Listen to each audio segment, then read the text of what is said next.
नमस्कार दोस्तों, आज के इस वीडियो में आप सभी लोगों का बहुत बहुत स्वागत है। मैं उम्मीद करता हूं कि आप सभी लोग अच्छे होंगे। अगर आप हमारे साथ इस स्पिरिचुअल डिस्कशन का पार्ट बनना चाहते हैं तो मैं आप लोगों से आशा रखता हूं कि आप इस वीडियो को अंत तक ज़रूर देखिए। और अगर आप लोगों ने अभी तक इस चैनल को सब्सक्राइब नहीं किया है तो मैं चाहूँगा कि आप लोग कंसिडर करें और हमारे चैनल को सब्सक्राइब ज़रूर करें। साथ ही साथ बेल आइकन ज़रूर प्रेस करें ताकि जब भी हम नया वीडियो अपलोड करें तो आप तक नोटिफिकेशन ज़रूर पहुंचे। ये हमारी दाओ दे जिंग सीरीज़ का दूसरा वीडियो है और अब ज़्यादा बातें ना करते हुए हम लोग सीधा सूत्रों के ऊपर आएंगे और दाओ दे जिंग के पहले सूत्र के साथ मैं शुरुआत करूँगा। तो पहला सूत्र कुछ इस प्रकार है, मैं उसका हिंदी अनुवाद करूँगा। वैसे तो ये ओरिजिनल बुक चाइनीज़ में है, कई हिस्सों में इसे इंग्लिश में ट्रांसलेट किया गया है, फिर इंग्लिश से हिंदी में ट्रांसलेट किया गया है। मेरे पास हिंदी वर्जन है तो मैं हिंदी के साथ ही शुरुआत करूँगा। तो पहला जो सूत्र है, या श्लोक कहना चाहें तो आप इसे श्लोक कह सकते हैं। तो पहला जो सूत्र है वो कहता है कि जिस पथ पर विचरण किया जा सके वह सनातन और अविकारी पथ नहीं है। जिस नाम का सुमिरन हो वह कालजयी एवं सदा एक रस रहने वाला नाम नहीं है। अब इस पहले वचन को पढ़ के ही आप लोगों को समझ में आ जाएगा कि क्यों ये किताब इतनी शुद्ध है और क्यों इसमें कुछ भी बोर्ड जोड़ना इतना मुश्किल है। क्योंकि ये शुद्ध परम सत्य की बात करती है। ये किताब इधर उधर की घुमा के बात नहीं करती, ये शुद्ध परम सत्य की बात करती है। और जिसको परम सत्य समझ में आता है, जो उसका दृष्टा रह चुका है, जो उसे समझता है, सिर्फ वो ही इसके अंदर कुछ ऐड कर सकता है। कृष्ण की गीता के अंदर आप कुछ ऐड कर सकते हैं, क्योंकि कृष्ण की जो गीता है वो एक तरह की खिचड़ी है, वो आम आदमी की समझ में आ जाती है, इसलिए हर कोई अपने हिसाब से गीता का इंटरप्रिटेशन कर देता है। लेकिन दाओ दे जिंग का इंटरप्रिटेशन करना बिल्कुल भी आसान नहीं है, क्योंकि आम आदमी को समझ में आए ऐसी कोई बात लाओ त्से करते ही नहीं है। तो एक बार मैं फिर से इसे दोहरा देता हूँ। जिस पथ पर विचरण किया जा सके वह सनातन और अविकारी पथ नहीं है। जिस नाम का सुमिरन हो वह कालजयी एवं सदा एक रस रहने वाला नाम नहीं है। तो जिन्होंने जाना है शब्दों से नहीं, शास्त्रों से नहीं, वरन जीवन से ही जीकर, लाओ त्से उन थोड़े से लोगों में से एक है। और जिन्होंने केवल जाना ही नहीं है वरन जनाने की भी अथक चेष्टा की है, लाओ त्से उन और भी बहुत थोड़े लोगों में से एक है।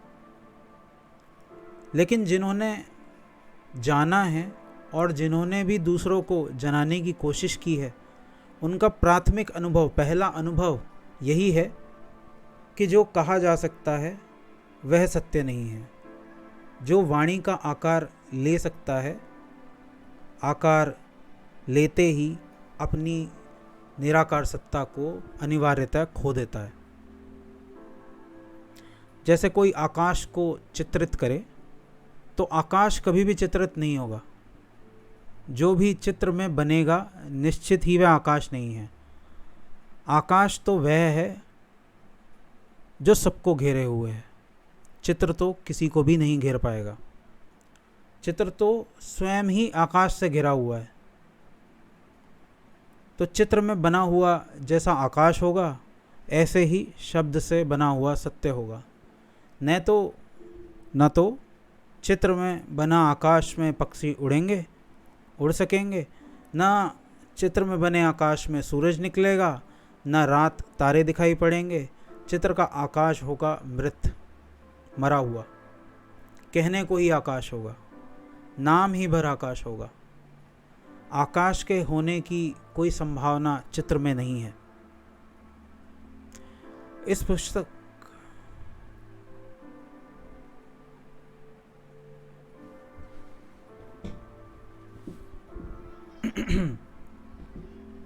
जो भी सत्य को कहने चलेगा उसे पहले ही कदम पर बड़ी से बड़ी कठिनाई खड़ी हो जाती है। वह यह कि शब्द में डालते ही सत्य असत्य हो जाता है। ऐसा हो जाता है जैसे वह नहीं है, और जो कहना चाहा था वह अनकहा रह जाता है, और जो नहीं कहना चाहा था वह मुखर हो जाता है। लाओ त्सु अपनी पहली पंक्ति में इसी बात से शुरुआत करता है।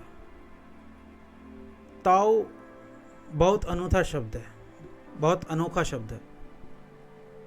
उसके अर्थ को थोड़ा ख्याल में ले लें तो आगे बढ़ने में आसानी होगी। ताओ के बहुत अर्थ हैं। जो भी चीज़ जितनी गहरी होती है उतनी ही बहुअर्थी हो जाती है, उसके उतने ही ज़्यादा मतलब निकाले जा सकते हैं, मल्टी डायमेंशनल हो जाती है। और जब कोई चीज़ मल्टी डायमेंशनल होती है, तब मल्टी डायमेंशनल का मतलब होता है बहुआयामी। तो जब कोई चीज़ मल्टी डायमेंशनल हो जाती है तो वह स्वभावतः जटिल और बड़ी हो जाती है और कॉम्प्लेक्स हो जाती है।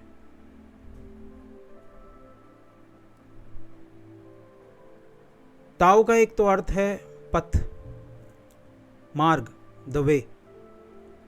आप इसे पथ भी कह सकते हैं, मार्ग भी कह सकते हैं, द वे भी कह सकते हैं। इंग्लिश में इसे ट्रांसलेट किया जाता है द वे। लेकिन सभी पथ बंधे हुए होते हैं। ताओ ऐसा पथ है जैसे पक्षी आकाश में उड़ता है तब पथ तो निर्मित होता है, लेकिन बंधा हुआ निर्मित नहीं होता। जब आपने अगर पक्षियों को आकाश में उड़ते हुए देखा हो तो वो एक रूट को फॉलो करते हैं, लेकिन जब पक्षी वहाँ से गुजर जाता है तो पीछे कोई रास्ता नहीं रह जाता कि आप उसे फॉलो कर पाएँ। ताओ ऐसा पथ है। सभी पथों पर चरण चिन्ह बन जाते हैं और पीछे से आने वाले के लिए सुविधा हो जाती है। ताओ ऐसा पथ है जैसे आकाश में पक्षी उड़ते हैं, उनके पदों के कोई चिन्ह नहीं बनते और पीछे से आने वालों को कोई भी सुविधा नहीं होती। तो अगर यह ख्याल में रहे कि ऐसा पथ जो बंधा हुआ नहीं है, ऐसा पथ जिस पर चरण चिन्ह नहीं बनते हैं, ऐसा पथ जिसे कोई दूसरा आपके लिए निर्मित नहीं कर सकता, आप ही चलते हैं और पथ निर्मित होता है, तो हम ताओ का अर्थ पथ भी कर सकते हैं, द वे भी कर सकते हैं। लेकिन ऐसा पथ तो कहीं दिखाई नहीं पड़ता, इसलिए ताओ को पथ कहना उचित होगा। क्या ये कहना ठीक होगा कि ये एक पथ है? क्योंकि रास्ता बहुत क्लियर होता है और यहाँ पर रास्ता कहीं दिखाई नहीं पड़ता।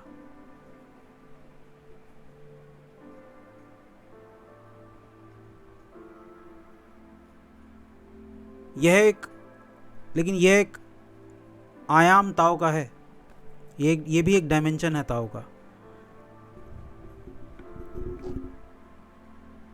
तब पथ का एक दूसरा अर्थ लें। पथ है वो जिससे पहुंचा जा सके, पथ है वह जो मंजिल से जोड़ दे। लेकिन ताओ ऐसा पथ भी नहीं है। जब हम एक रास्ते पर चलते हैं और मंजिल पर पहुंच जाते हैं तो रास्ता और मंजिल दोनों जुड़े हुए होते हैं। असल में मंजिल रास्ते का आखिरी छोर होता है और रास्ता मंजिल की शुरुआत होती है। रास्ता और मंजिल दो चीज़ें नहीं हैं, जुड़े हुए हैं, संयुक्त हैं। एक छोर को हम मंजिल कह देते हैं, दूसरे छोर को हम रास्ता कह देते हैं, या शुरुआत कह देते हैं, या पथ कह देते हैं। रास्ते के बिना मंजिल ना हो सकेगी, मंजिल के बिना रास्ता ना हो सकेगा। लेकिन ताओ एक ऐसा पथ है जो मंजिल से जुड़ा हुआ नहीं है। ये मंजिल से जुड़ा हुआ नहीं है। जब कोई रास्ता मंजिल से जुड़ा होता है तो सभी को उतना ही रास्ता चलना पड़ता है, तभी मंजिल आती है। ताओ ऐसा पथ है कि जो जहाँ खड़ा है उसी स्थान पर, उसी जगह पर खड़े हुए मंजिल को उपलब्ध हो सकता है। इसलिए ताओ को ऐसा पथ भी नहीं कहा जा सकता। जहाँ खड़े हैं हम जिस जगह, जिस स्थान पर, वहीं से मंजिल मिल सके। और ऐसा भी हो सकता है कि हम जन्मों जन्मों चलें और मंजिल ना मिल सके। तो ताओ ज़रूर ही किसी और तरह का पथ है। इसलिए एक तो पथ का अर्थ है कहीं गहरे में, लेकिन बहुत सी शर्तों के साथ। दूसरा ताओ का अर्थ है धर्म, लेकिन धर्म का अर्थ मज़हब नहीं, रिलीजन नहीं। धर्म का अर्थ वही है जो पुरातन ऋषियों ने लिया है। धर्म का अर्थ होता है वह नियम जो सभी को धारण किए हुए है। जीवन जहाँ भी है उसे धारण करने वाला आत्यंतिक नियम, द अल्टीमेट लॉ, वह जो आखिरी कानून है वह। तो ताओ धर्म है,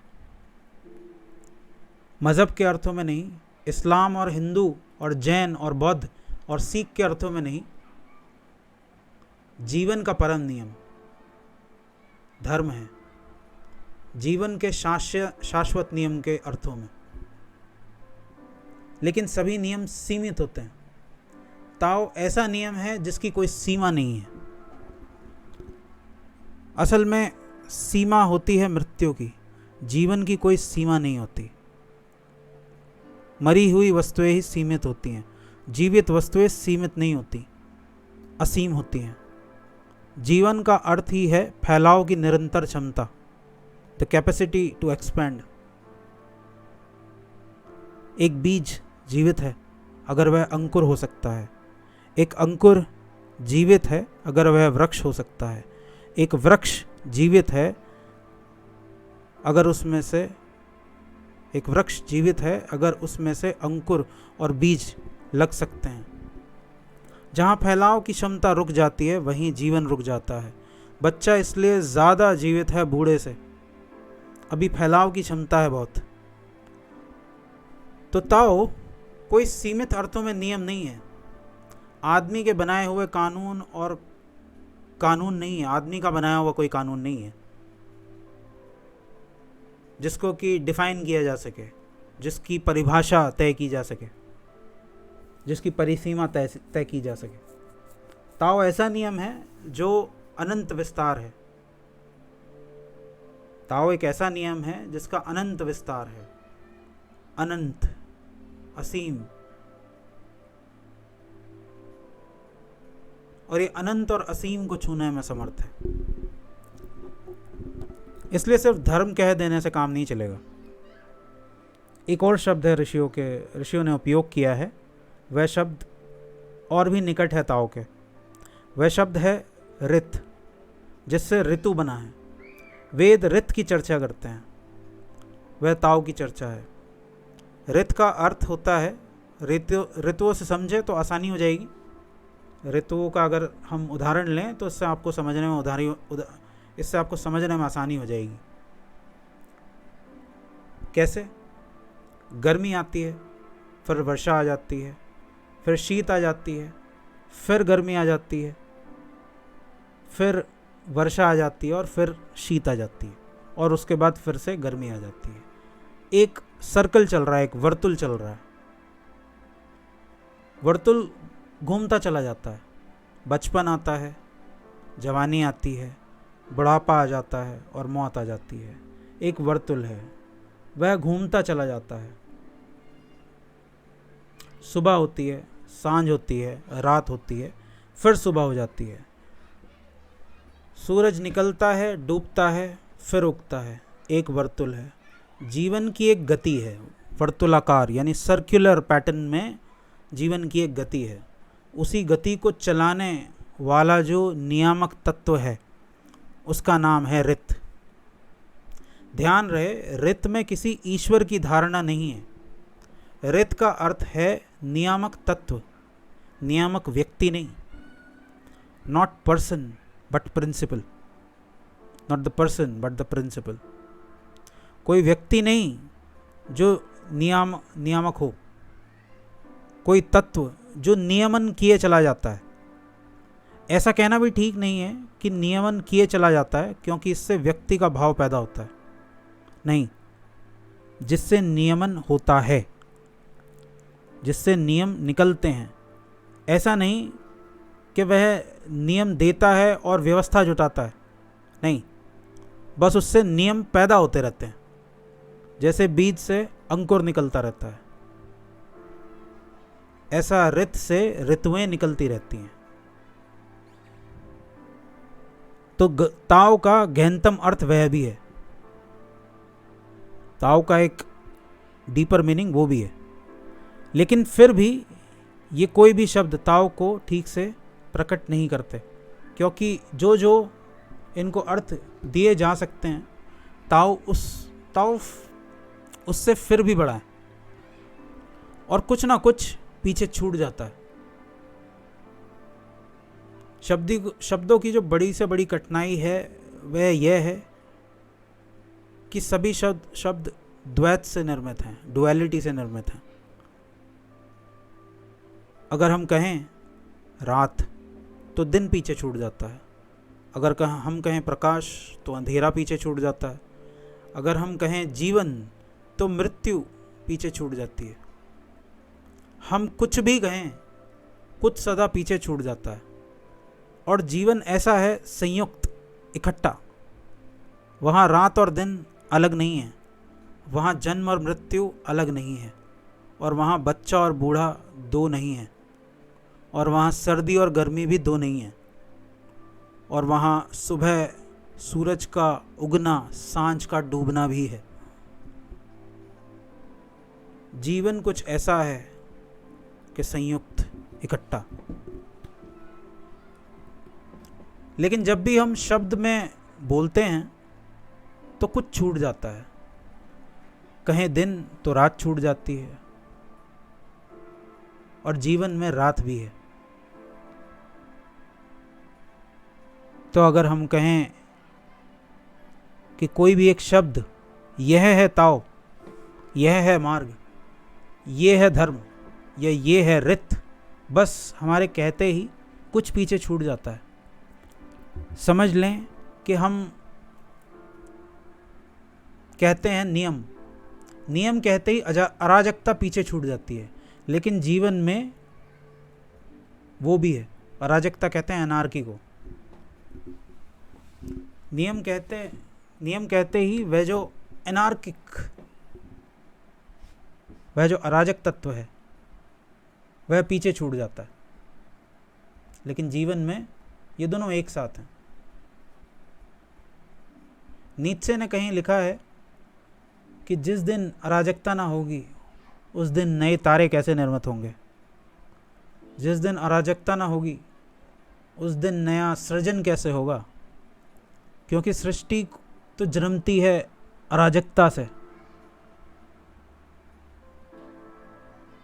सृष्टि जन्मती है अराजकता से, केओस से।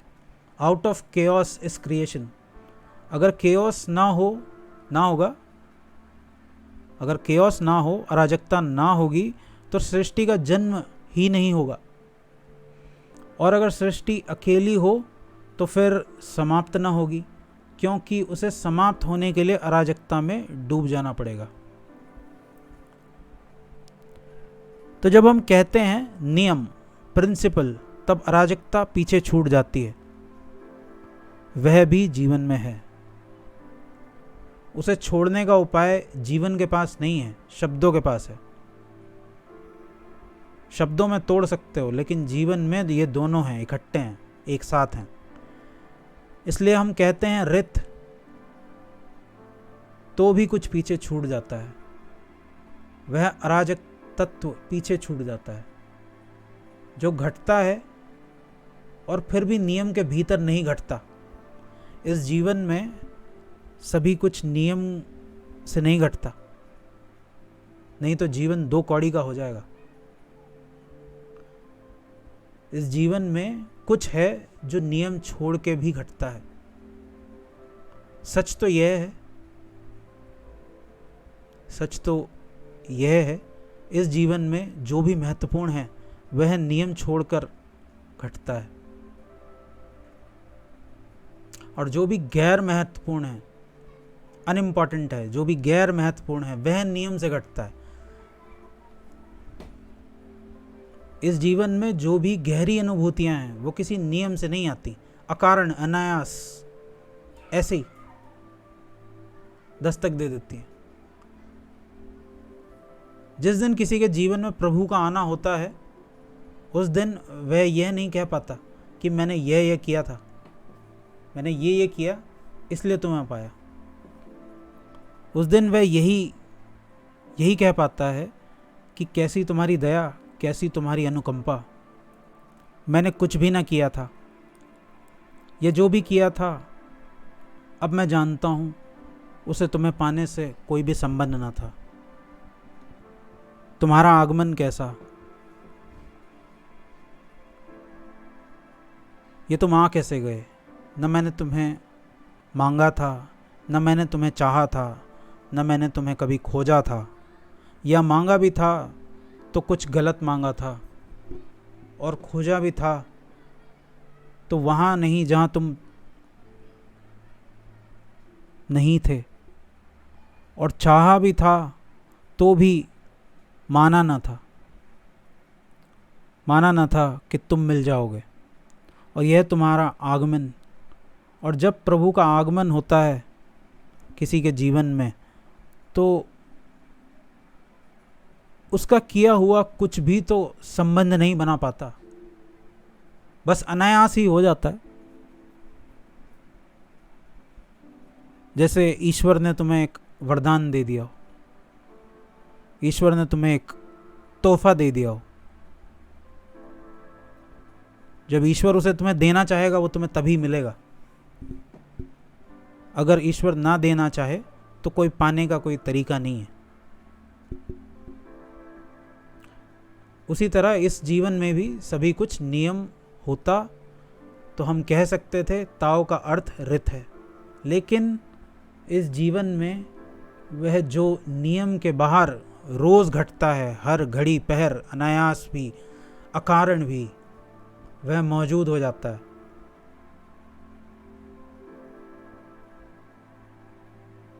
न उसे भी हम जीवन और अस्तित्व के बाहर न छोड़ पाएंगे।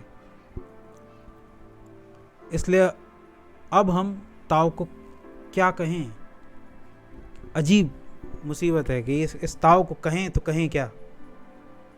तो लाओ त्से अब ऐसी स्थिति में जब आप इसे समझने में बिल्कुल नाकामयाब हो जाते हैं तो लाओ त्से अपना पहला सूत्र कहता है।